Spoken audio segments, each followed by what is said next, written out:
Hello again, I'm here with another cookbook junk journal, and this one is the Better Homes and Gardens new cookbook. And there is a little bit of a dent right here. This is a vintage cookbook, so it's not in perfect condition, but it's in good condition, I think.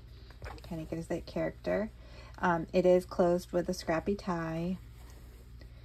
And like I've mentioned before, these will fray until they get to the stitching. And if you don't want to use it as a tie, you can cut it up and use it as kind of like a snippet roll. You could add little snippets to it by sewing, or use these as tabs for the sides of the pages, or tag tuppers, whatever you'd like.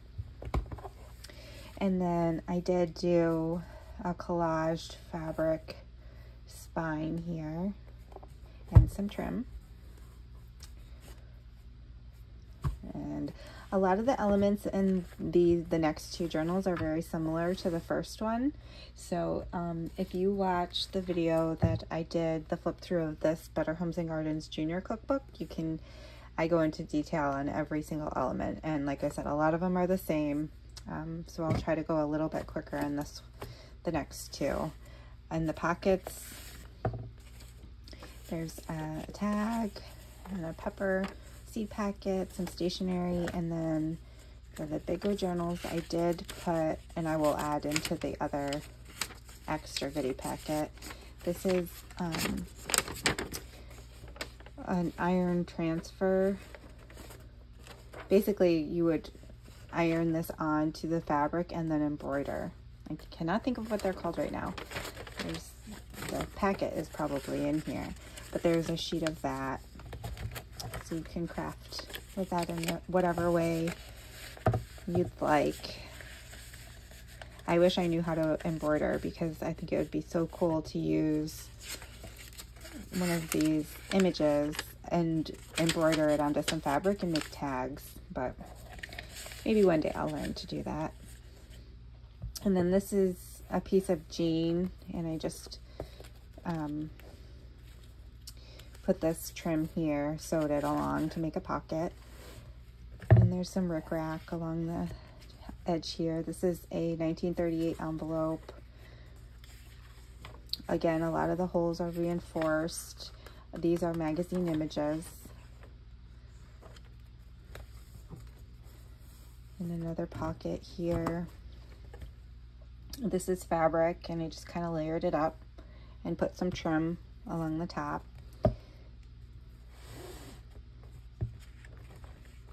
This is I don't think I used any of this in the last one, I'm not sure, but this is some of the trim scraps that I had left over. I just put some on some double-sided tape to make some washi.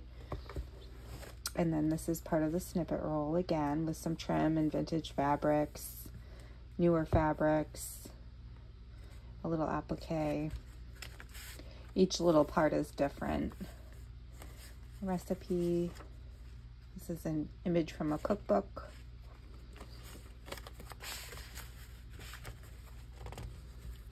Some more of this. I'm pretty sure this was from a pillowcase. I used it to make it into a pocket here. It's just some journaling pieces.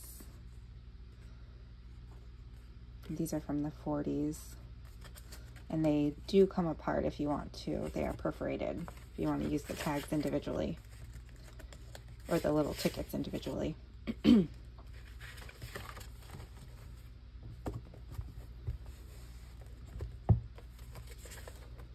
Just a little spot you can write recipes on the back of all of these, and you just treat them like recipe cards, or if you want to combine pictures or photos, you can use them on the back of that. A little fabric tab here, milk cap, postcard. This is that menu, that squirt menu from the 40s. That's my favorite. I thought this was cute, the little oven mitt with all the coupons. I just cut it out and backed it onto some cardstock. It's from a magazine, and made it into a tuck spot. Some seals. This is not a full book of seals. There's a pear here, and then a pear and some cherries and blueberries. don't know if those are supposed to be blueberries or grapes, but so I just stuck the rest of that packet in here. A recipe card, and this is a calendar page from 1961 and a little alterations tag that you can alter. A recipe card and a little cluster of fabric and an image from a magazine. So like I said, a lot of the elements are the same, I just used them in different ways. This is from a magazine image. Another magazine image. Some ledger paper. This is from a canning book. Another pocket.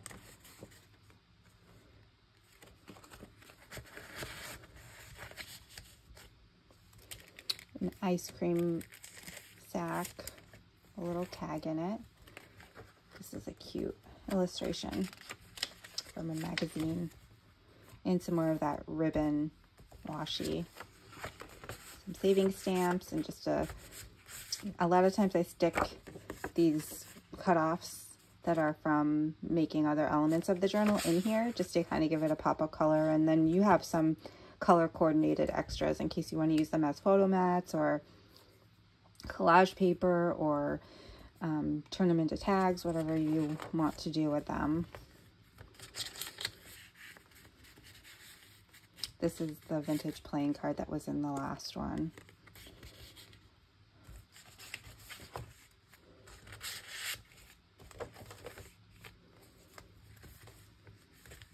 Here's another piece of the snippet roll I used as a pocket.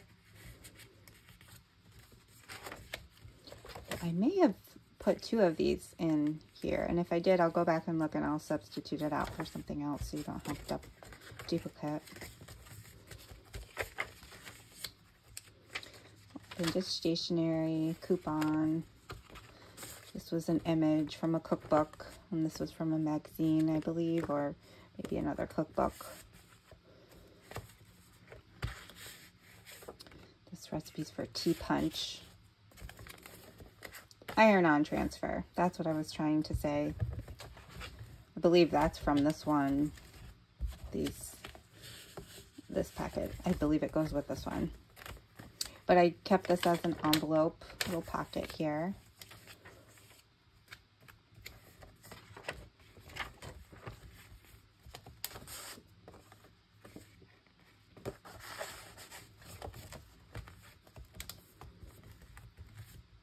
This is some vintage wrapping paper that's stitched on the back of this one. There's cardstock in between, but vintage label with some ruffle. This, I just glued this little image on here. I thought it looked like a cute image to go with the stationery. Another coupon. This one's for 6 cents. And a milk cap. Another recipe. This one's for lemon squares. And some vintage stationery here. Some saving stamps. And some stationery.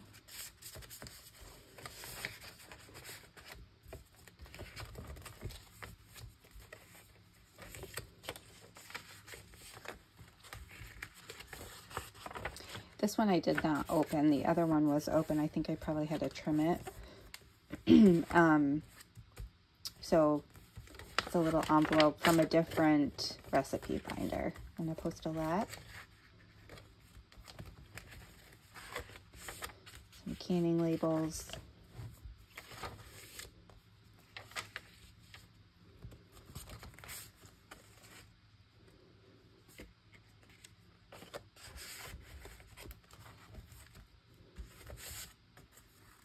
This one's blueberry pie. Maybe this would be a good collage piece. And this guy I thought was really cute. I had to add him in here. You could use him as a little journaling card. He was from a magazine. And the seed packet, I thought this looked cute with that paper, so I put it in there.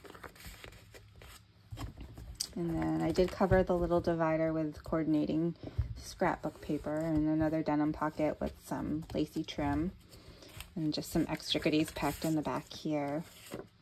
Recipe card. Company ham cheese. 1983.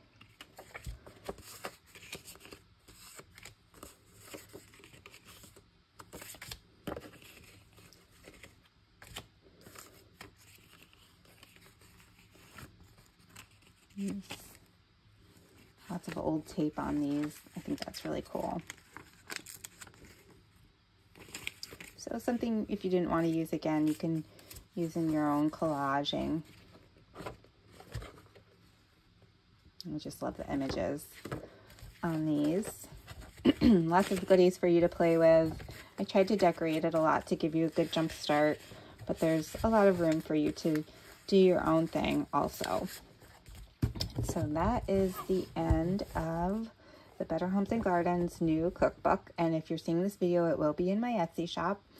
And I hope you have a good day. Bye.